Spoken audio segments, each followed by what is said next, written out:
All right, guys, you know what it is. College football is back, Clemson football is back, and that means more of these nightly recaps. Just going through the games, talking about some things I saw. Clemson tonight, 41-10 win against Georgia Tech. The numbers are a little bit deceiving, honestly, because it was not that dominant of a win. Clemson tacked down 17 points in the fourth quarter to really boost the score. It was surprisingly close for most of the game, and it was 0-0 after the first quarter. At halftime, it was 14-3. So Clemson never trailed, but it didn't feel like there was a very comfortable lead until the fourth quarter. Let's just put it that way. DJ Uiagalelei had a pretty, I'll call it a good second half. I thought the second half was fairly good for him. The beginning of the game was downright awful. I mean, it was legitimately the same thing we saw last year. So I am still concerned about his development. I don't know how much we can buy into this game, frankly, because the offensive line gave him so much trouble. There were drops. I think Davis Allen could have had a touchdown that he dropped. Bo Collins could have had a touchdown he dropped. Davis Allen Bo Collins had another pass that would have been, I think, over 20 yards downfield. He also dropped that one as well. So DJ did not get a ton of help from his receivers today. And again, not a ton of help from the offensive line because Georgia Tech's defense was really swarming Clemson's backfield for most of the game. So DJ Uiagalelei, I think, actually had a decent game. I don't think he's really proven anything compared to where he was last year because this is only Georgia Tech. This is a team you are supposed to beat by 30-plus points if you are Clemson. So I don't know if DJ really proved much to me in this game, but I was optimistic about what he showed in the second half. Long term, will it really make a difference? I don't know. Will he really be better than he was last year? I don't really know. But it's a decent way to start the year. I'll say decent. I'm not super psyched about it, but I'm not disappointed either. The running game and play calling in general. The play calling is still so awful. I mean, I did not, those of you who have followed the channel know I did not like what Tony Elliott called last year. I did not like his offense whatsoever. And I thought his offense, frankly, even limited Trevor Lawrence when Trevor Lawrence was there. I did not like the play calling tonight for Clemson. It was really dull until I think the second half is when they really opened it up. I'm trying to remember exactly when it was that DJ started throwing the ball downfield a little bit more. I think he had a couple opportunities to do it in the second quarter that worked that well and actually led to a score. But in the second half, they really started to let him kind of get in rhythm and throw it downfield a little bit more often. He actually had pretty good accuracy on those throws. There were some decisions. I think there was a delay of game call on him. There was the muffed snap that really set Clemson back early on in the game. There was the fumble. So there's still a lot of decisions and still a lot of mental errors on DJ's part that are problematic. But this offense is really doing him absolutely no favors. I mean, it's disappointing, man. There's a lot of talent in this team. I've talked about the offensive line before. We're going to talk about the wide receivers soon. But there's still a good amount of talent here. And so some of the shortcomings they had in the play calling was just kind of disappointing to see. I expected a little bit more. I was hoping things would be a little bit different than last year. Really, they weren't in terms of the offense. Still a lot of conservative play calling. The wide receivers, let's talk about them. Bo Collins, to me, has probably the best chance to be our best receiver this year.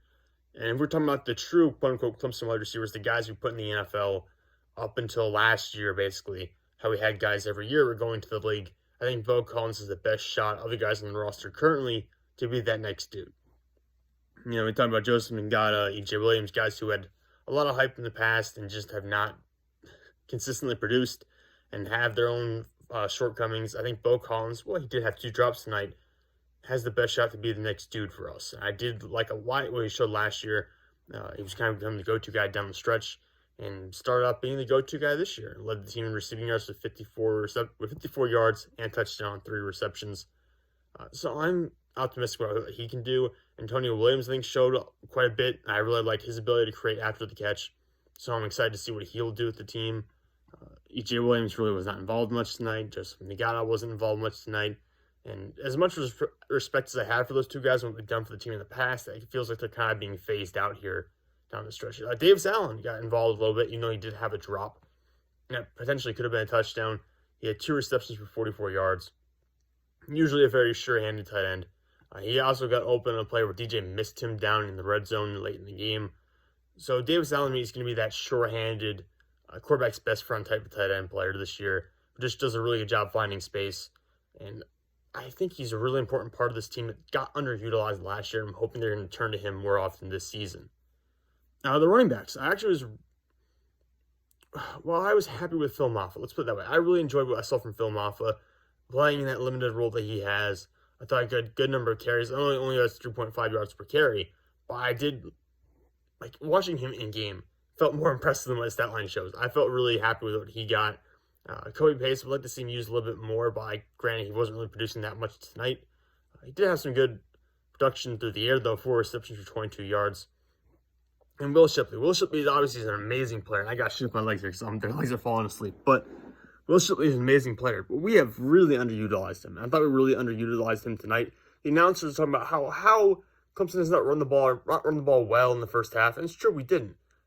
But Will Shipley also had, I think, 4 carries in the first half. So what do you mean you're not running the ball? We haven't run the ball at all.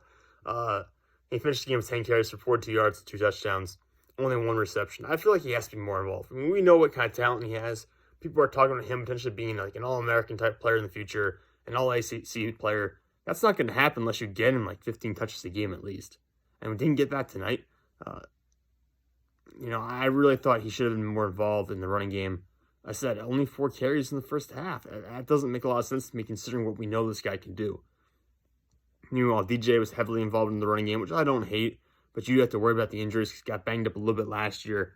If you're going to keep involving him this heavily in the running game, you're inviting more injuries into the picture. All right, let's talk about the defense. Let's get to my happy place here and talk about the defense. I loved what I saw from the defense, especially early on in the game. Guys are swarming. KJ Henry, who's obviously getting more rips right now because Xavier Thomas is out. KJ Henry was just a monster. I mean, he was awesome. The final stat line that I saw last time I saw it was 7 tackles, 2.5 tackles for loss, a sack, and a forced fumble for KJ Henry, which is fantastic. I mean, that is everything you would have hoped to get from KJ Henry at this point in his career. And I think it's probably what you probably would have expected from Myles Murphy. If you were telling me who got that stat line on Clemson tonight, I probably would have said Myles Murphy. Instead, it was KJ Henry. And this is a guy who I actually did the film evaluation for earlier today in preparation for this game. I gave him a 4th-round draft grade. And KJ Henry played that level and above that level today. So it was great to see that from him. We're going to need that, especially as Xavier Thomas is going to miss more time. We're going to need Henry to be that kind of player throughout the course of this season. Bryan Bresee was back and was awesome. It was great to see him back on the field. I felt so bad for him when he got hurt last year. And he came out and had a pretty dominant performance himself. So him and KJ Henry really outshone the rest of this defensive line. That's not saying no one else made plays. There were other guys making plays for sure. But Tyler Davis and Myles Murphy weren't really mentioned as much today because of KJ Henry and Bryan Bresee. And as I mentioned, Xavier Thomas will eventually rejoin this group and kind of get involved as well. At the linebacker level, Trenton Simpson was flying around making plays. I don't think he was as impactful as he could have been, or as impactful as some people might have hoped to be. But still, I mean, he made some really splash plays. He's playing a new position this year, and I think long term he's going to be one of the most productive players on this defense. Let's see who else. Barrett Carter really flashed for me early on in the game. Not consistently late in the game, but very early on in the game. I thought he was tremendous. I mean, he made a couple of plays as well. In the same vein as Trenton Simpson, Barrett Carter was making a lot of plays, flying around the field.